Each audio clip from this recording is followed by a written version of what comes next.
नमस्कार, बहुत स्वागत है आपका। मैं हूं आपके साथ शिखा राणा और आप देख रहे हैं न्यूज स्टेट। वक्त है आपसे जुड़े ऐसे मुद्दों का जो आपसे रखते हैं सरोकार। आज बात करेंगे छत्तीसगढ़ की सियासत में एक बार फिर से देखिए कांग्रेस सरकार के दौरान हुए भ्रष्टाचार का मुद्दा गर्मा चुका है।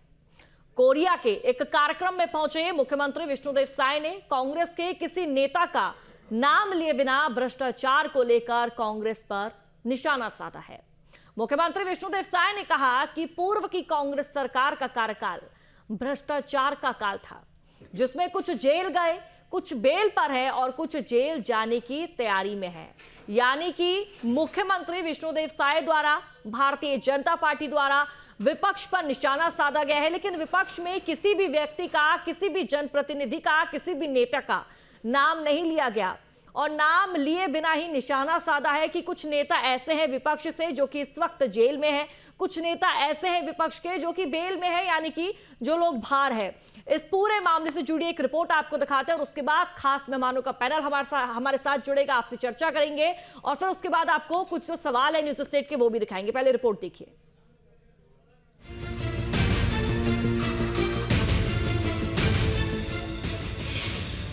छत्तीसगढ़ में फिर गरमाया भ्रष्टाचार का मुद्दा।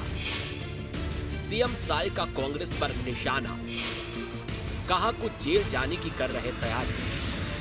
छत्तीसगढ़ की सियासत में भ्रष्टाचार का मुद्दा एक बार फिर गरमाने लगा है। कांग्रेस शासन काल में हुए भ्रष्टाचार को लेकर जुबानी जंग तेज हो गई है।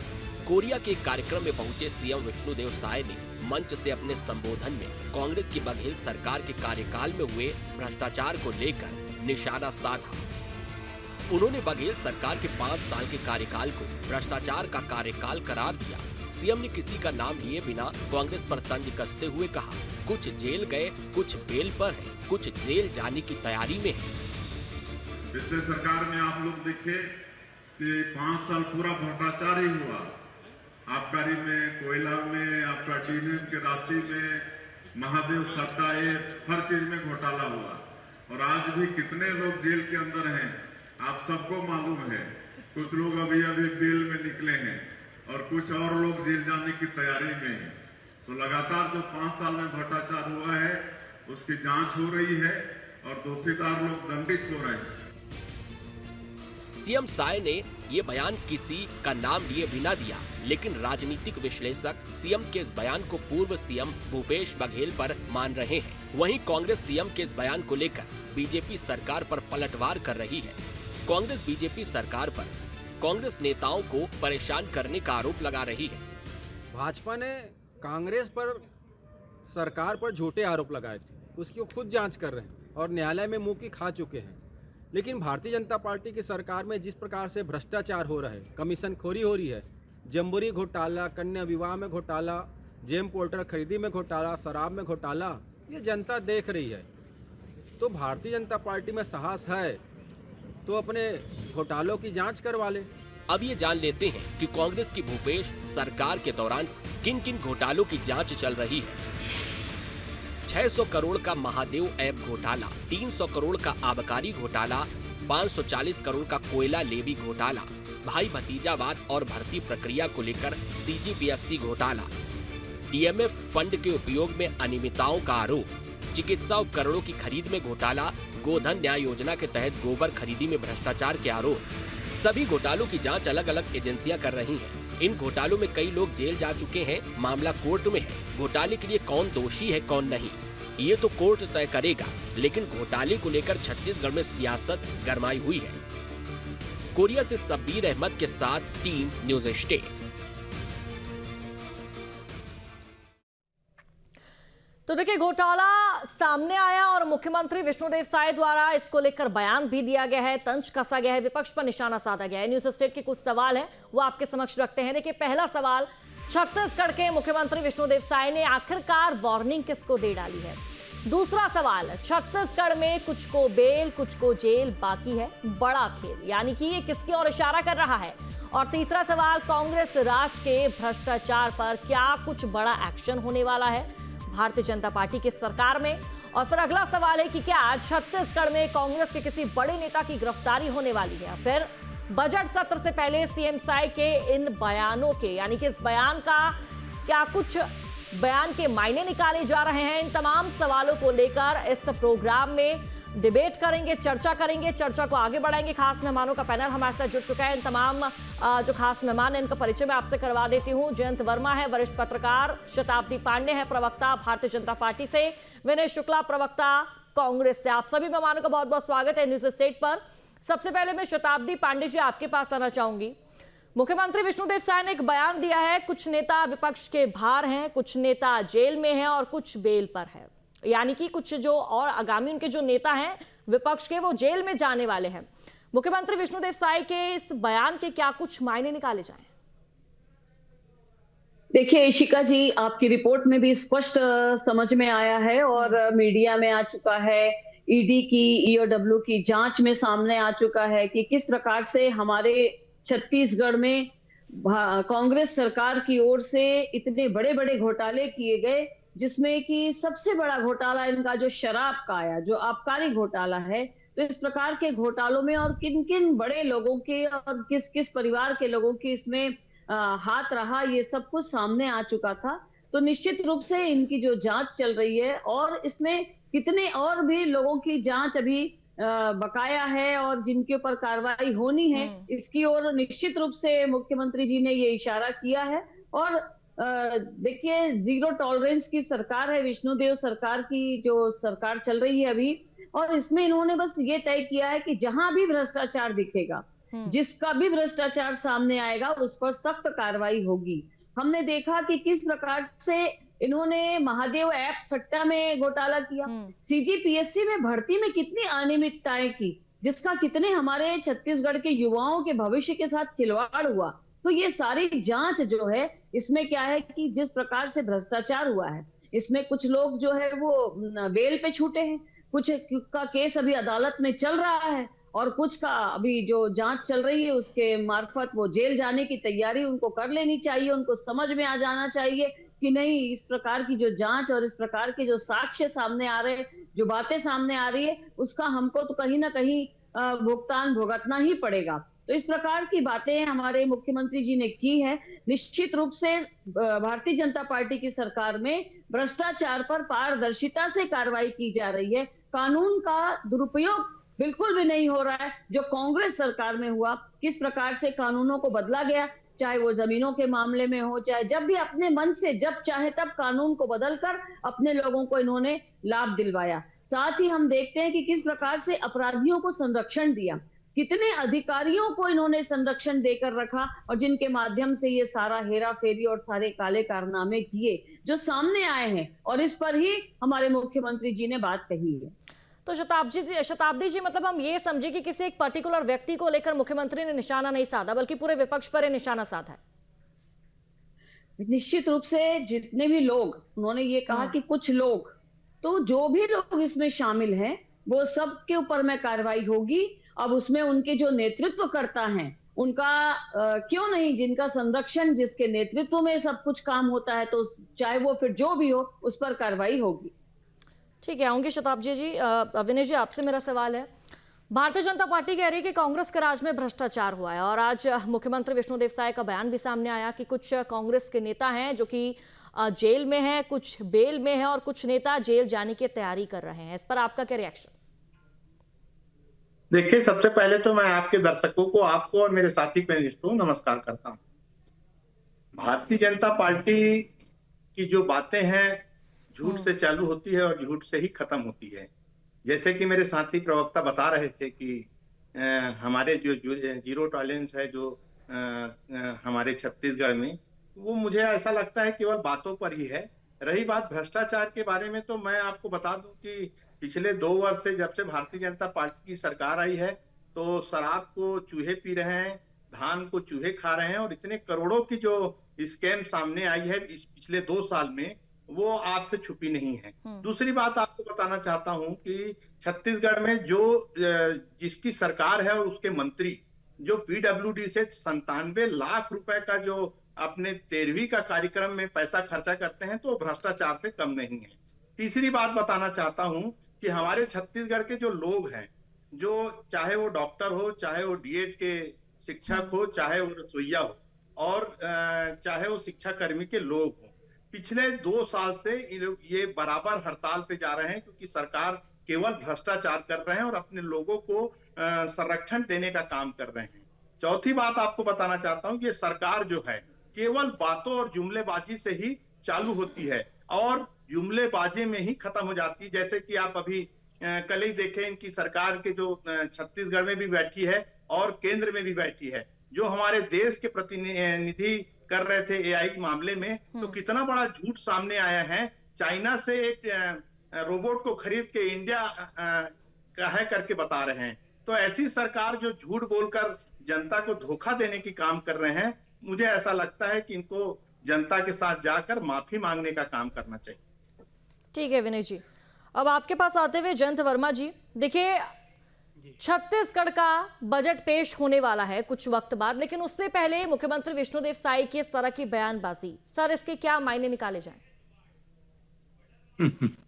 देखिए, ये जो भी कार्रवाई होती है, अब जब यूपीए की सरकार थी तो ए राजा, वो तो केंद्रीय मंत्री थे, जेल में रहे, और कोयला घोटाला आया, फिर वो कनिमोझी थी, वो भी जेल में थी, पर बाद में कुछ भी सिद्ध नहीं हो पाया कोर्ट में।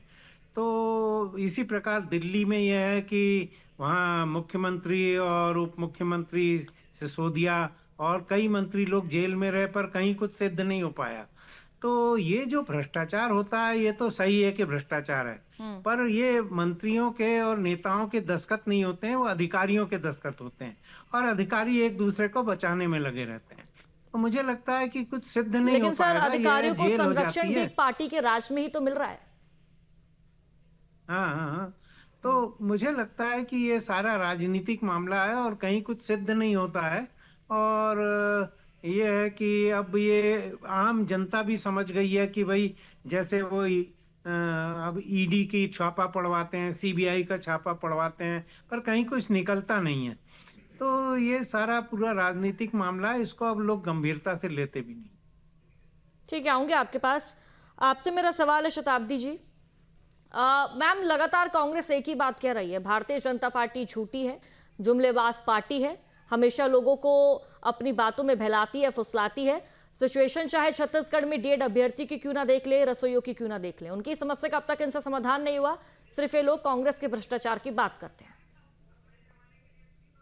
देखिए, जब भी इनके भ्रष्टाचार की बात करते हैं, इनकी नब्ज पर हाथ रखते हैं, तो ये इस प्रकार से बिलबिला उठते हैं और इस प्रकार की बातें करते हैं। बिल्कुल गलत है। जितनी भी बातें इन्होंने की, ये सब बातें झूठी हैं, इनके पास आधार नहीं है, निराधार बातें करते हैं।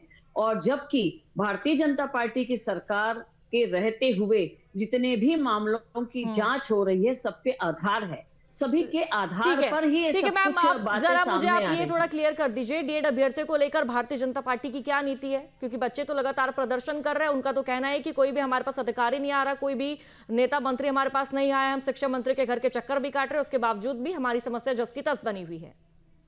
अच्छा, देखिए, डीएड अभ्यर्थी की अगर आप बात करते हैं तो इस विषय में मैं ये कहना चाहूंगी, पहले भी बहुत बार इस विषय पर डिबेट हो चुके हैं, मैं उसमें बैठ चुकी हूँ। विषय ऐसा है कि 5 बार काउंसलिंग हुई और उसमें जितने भी अभ्यर्थियों का सिलेक्शन होना था उनका हो चुका। अब कट ऑफ के बाद के ये बच्चे हैं, आप ये बताइए, अगर हमारे आपके परिवार के बच्चे इंजीनियरिंग या मेडिकल का टेस्ट देते हैं, काउंसलिंग में अगर कट ऑफ से नीचे उनका नंबर चला आता है तो उनको मिलता है क्या एडमिशन? उनको फिर अगली बार एग्जाम देना पड़ता है। तो इन डीएड बीएड के अभ्यर्थियों को यह समझाया जा रहा है कि आप कट ऑफ से नीचे के आपके मार्क्स हैं, तो आप अब इसकी बजाय अगले एग्जाम की तैयारी करिए। और इनमें से बहुत से लोगों ने अगले एग्जाम दे भी दी है और वो अगले एग्जाम का अब सिलेक्शन के रिजल्ट आने पर उनका कहीं और चयन हो भी जाएगा। लेकिन एक तरफ ये अनशन पर इस उम्मीद पे बैठे हुए हैं कि जैसे हमारे साथ के अन्य लोगों को कोर्ट के आदेश के बाद ले लिया गया, तो क्यों ना हमें भी ले लिया जाए। अब यहाँ मैडम बात निकली तो मैं आपको बता दूं कि ये भी कांग्रेस शासन के समय 2023 में गलत आदेश की वजह से, जहां पर डीएड के जो अभ्यर्थी हैं उनको लेना चाहिए था, वहां बीएड के लोगों को ले लिया गया। कोर्ट का ये मानना है कि बीएड की पढ़ाई करने वाले जो अभ्यर्थी हैं वो हाई स्कूल के बच्चों को पढ़ा सकते हैं, मिडिल और जो प्राइमरी के जो बच्चे हैं उनको वो टैकल नहीं कर सकते। उसके लिए उनको बाल मनोविज्ञान और अन्य विषयों की पढ़ाई करवाई जाती है डीएड में। इसलिए डीएड ही होना चाहिए प्राथमिक शिक्षकों के लिए। इसलिए डीएड अभ्यर्थियों को जब कोर्ट से आदेश आया और जब उनको वहां पर भर्ती करने की प्रक्रिया चालू की गई तो 5 काउंसलिंग हो गई। 5 काउंसलिंग में जितने अभ्यर्थी आ गए 2-2.5 हजार के आसपास, लगभग 2600 के आसपास की भर्ती हो गई।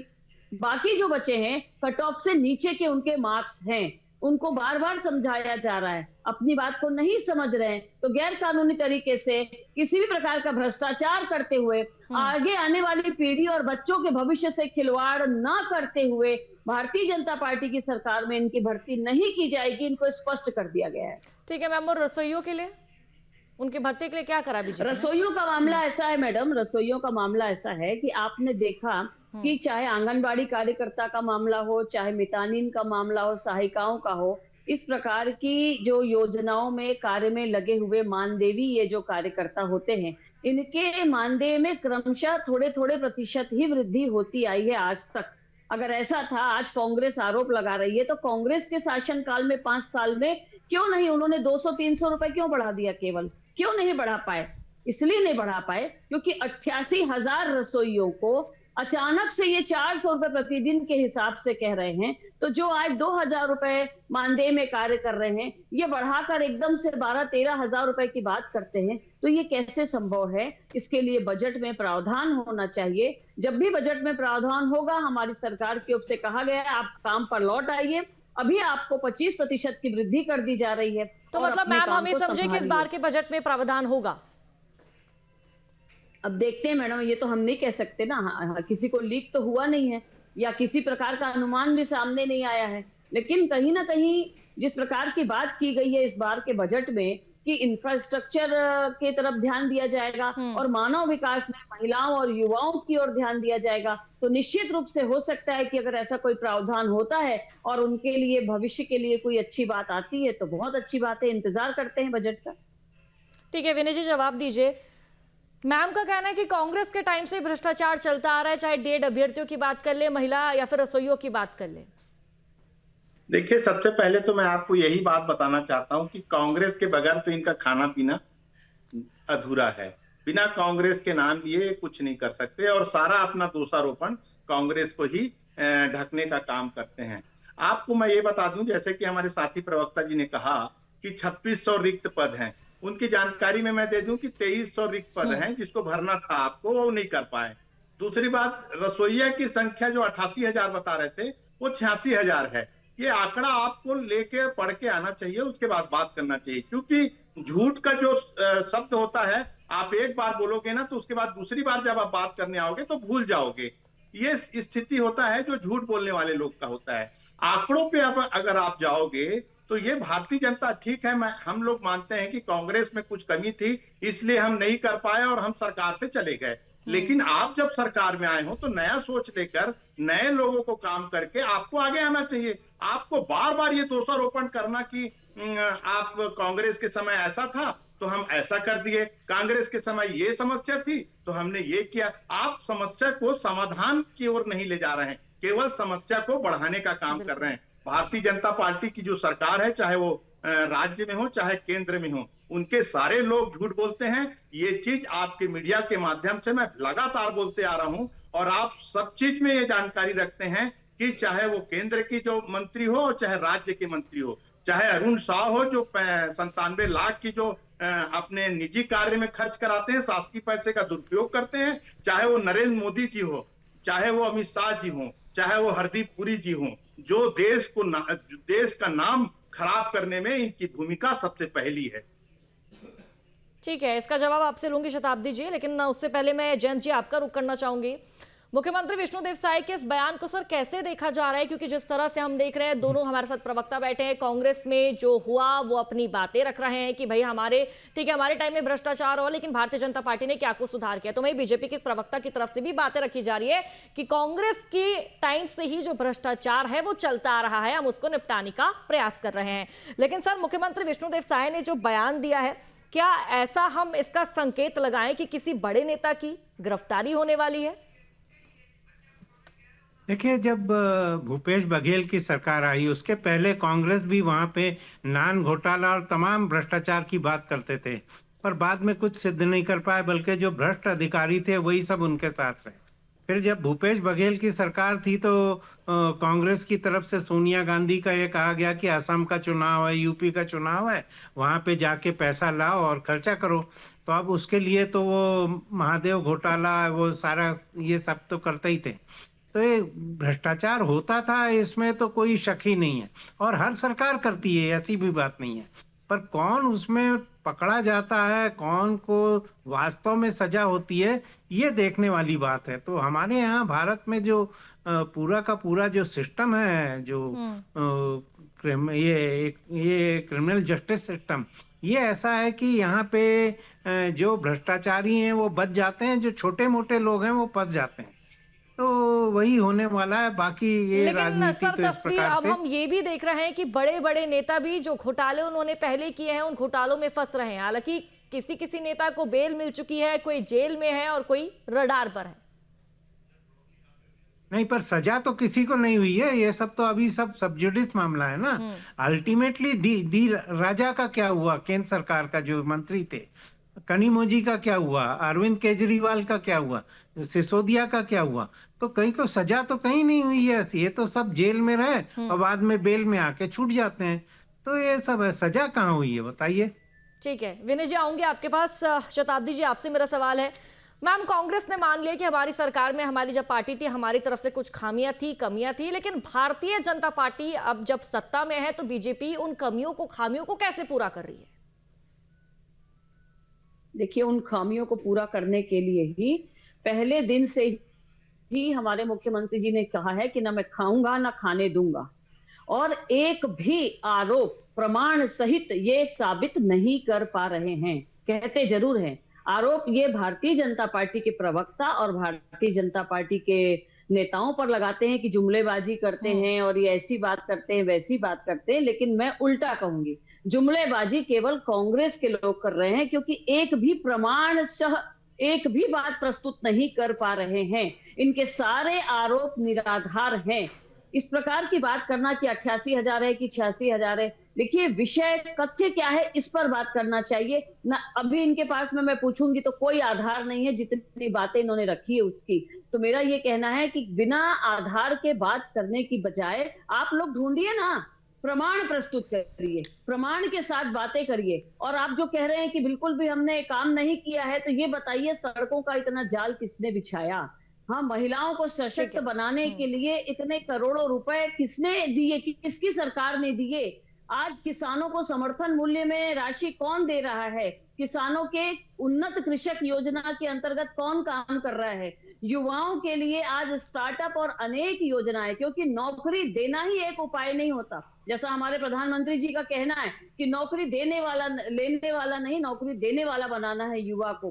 तो उनके स्वरोजगार के लिए कितने अवसर हमारे यहाँ पर खोले जा रहे हैं, निवेश हो रहा है। तो इस प्रकार से चौतरफा विकास हो रहा है, चौतरफा काम हो रहा है, ईमानदारी से हो रहा है। हमारी ईमानदारी पर इनको अगर कहीं शक है तो प्रमाण सहित प्रस्तुत करें और जुमलेबाजी ना करे कांग्रेस के लोग, मेरा ये कहना है। मुख्यमंत्री जी ने जो कुछ कहा है वो बिल्कुल सही, और उन्होंने जो कहा उसी आधार पर आगे आप देखेंगे ऐसे लोगों के ऊपर भी कार्रवाई होगी जिनका नाम आ रहा है जांच में, जो ये सोच रहे हैं और अपनी खैर मना रहे हैं कि अरे नहीं नहीं हम तो बचे हुए हैं। कोई भी नहीं बचेगा, हर किसी के ऊपर कार्रवाई होगी, क्योंकि जनता के पैसे का दुरुपयोग नहीं होने देंगे। यहाँ पर जनता टैक्स देती है, जनता के एक एक पैसे का सदुपयोग होना चाहिए, विकासात्मक कार्यों में लगना चाहिए। ठीक है, इसका जवाब विनय जी से ले लेते हैं। विनय जी, बीजेपी का कहना है कि कांग्रेस बिना आधार के बातें करती है। तमाम जो भ्रष्टाचार हुआ है, घोटाला हुआ है, इनके राज में हुआ है। जब भूपेश बघेल की सरकार थी तभी से ये घोटाले चलते आ रहे हैं। देखिए, सबसे पहले तो मैं आपको बताना चाहूं तथ्य, जो पहली तथ्य दे देता हूं मैं, कि कवर्धा जिले में 7 करोड़ का धान गायब हो गया। उनके अधिकारी और भारतीय जनता के जो हमारे उप मुख्यमंत्री जी विजय शर्मा जी, उन्होंने कहा कि भाई चूहे खा गए हैं करके। ये 7 करोड़ का मामला, ये तथ्य के साथ हम पेश करेंगे। जिस दिन बोलेंगे हम बैठ जाएंगे उसके लिए। दूसरी बात, महासमुंद में भी 3 करोड़ का धान वहां पे जो चूहे खा गए। ऐसे छत्तीसगढ़ में अलग अलग जिलों में अगर हम कुल संख्या लेंगे तो कम से कम 30 करोड़ के धान इन्होंने पूरे चूहे को खिला दिए हैं। इतने मोटे चूहे हो गए। दूसरी बात में ये आना चाहता हूं कि जो आरोप ये लगाते हैं और ये कहते हैं कि हम ठीक है सर, आरोप प्रत्यारोप का दौर लगातार जारी है। समय के अभाव के चलते आप तीनों मेहमानों को मुझे यही रोकना पड़ेगा। आप सभी मेहमानों का बहुत बहुत शुक्रिया चर्चा में शामिल होने के लिए। तो देखिए, लगातार भ्रष्टाचार की बात मुख्यमंत्री विष्णुदेव साय द्वारा की जा रही है, भारतीय जनता पार्टी द्वारा की जा रही है। हालांकि अब देखना होगा मुख्यमंत्री विष्णुदेव साय के इस बयान के आगे सियासत में क्या कुछ मायने निकलकर सामने आते हैं। फिलहाल इस बुलेटिन में इतना ही। आ रखेंगे एक छोटे से ब्रेक के लिए।